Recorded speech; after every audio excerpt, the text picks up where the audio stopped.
যেটা অনিয়ম পেয়েছি যে দুইটা হোল্ডিং, একটা ইসার ব্রাদার্স আর একটা ইনকন্ট্রেন্ট, ও এটাতে 25 কোটি টাকাকে খসা মাজা করে এটা 5 কোটি করা হয়েছে। 5 কোটির পরে আবার রিভিউ বোর্ডে গিয়ে সেটাকে আবার কমিয়ে একটাতে 2 কোটি টাকা আর একটাতে 58 লক্ষ টাকা আপনার ট্যাক্স ফিক্স আপ করা হয়েছে। তো এই ঘষা মাজাটা তদন্তের রিপোর্টে উঠে আসছে যে সংশ্লিষ্ট টিও এবং ডিটিও যারা ছিলেন তারা সরাসরি দায়ী ছিলেন, এবং হিসাব সহকারী যারা ছিলেন ওরা বিষয়টা জানতেন, কিন্তু ওনারা লিখেছেন যে ওরা এটা নির্দেশিত হয়ে কাজ করেছেন তারা।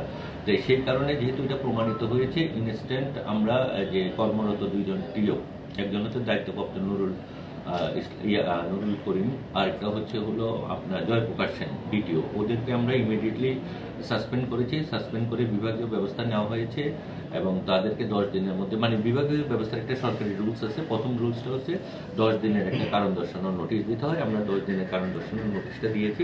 পাশাপাশি হিসাব সহকারী যারা আছে ওদেরকে আমরা ক্লোজ করেছি, দায়িত্ব থেকে প্রত্যাহার করে আমরা এখানে ওএসডি করেছি। ওএসডি করে তাদেরকেও বিভাগীয় ব্যবস্থা নেওয়া হয়েছে এবং তাদেরকেও 10 দিনের নোটিশ দেওয়া হয়েছে।